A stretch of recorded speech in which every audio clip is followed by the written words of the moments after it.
আপনার নাম বলুন। আমার নাম শেখ আজহারুল হক।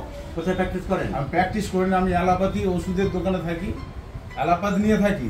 কিন্তু অ্যালোপ্যাথি দোকানে ওনার ভিডিওগুলো শুধু দেখি, দিনের পর দিন শুধু ভিডিওগুলো দেখি। এইভাবে আমি ওনার প্রতি মোহিত হয়ে যাই। একবার স্বয়ং এর সঙ্গে দেখা হয়েছিল ভোলানাথ চক্রবর্তী, আমার বোনকে নিয়ে গেছিলাম। তারপরে আর হোমিও খুঁজে পাওয়া যায়নি, সবাই ওই মশলা মুড়ি, একটা দুটো তিনটে চারটে ওষুধ।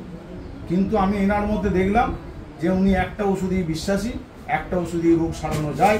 এবং পরবর্তী ভিডিওগুলোতেও দেখেছি হ্যাঁ রোগ কমে গেছে, কত চর্মরোগ, কত কি সমস্যা বাচ্চাগুলোকে নিয়ে এসে দেখেছি। আমি কন্টিনিউয়াস ওনার ভিডিও ফলো করি। আমি এক কথায় devotee of Rabindra Barman, devotee. আপনাকে অসংখ্য ধন্যবাদ, আমাদের খুব ভালো লাগলো যে একদম আপনার ছোঁয়া পাবো ভাবতে পারিনি।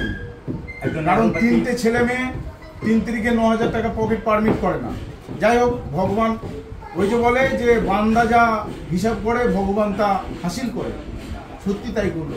বিভাস বাবুর মাধ্যম দিয়ে দেখিয়ে আমি এখানে এলাম। অ্যালোপ্যাথি জগতের লোক হয়ে অ্যালোপ্যাথি ঔষধের জগতের মধ্যে বিচরণ করেও হোমিওপ্যাথির প্রতি এত ভক্তি, আস্থা, শ্রদ্ধা আমার খুব ভালো লাগলো। আর আমার ফিজের কথা শুনে উনি নিজেই উষ্মা প্রকাশ করলেন যে ওনার পক্ষে দেখানো অসম্ভব, বাচ্চা কাচ্চা দেখানোর জন্য। আমি ঘোষণা করে যাচ্ছি, হোমিওপ্যাথি প্রেমী এই মানুষটার পুরো ফ্যামিলি যেদিন যখন যা দরকার হবে আমার কাছে কোনো ফি লাগবে না, একদম নিশ্চিন্তে। হাততালি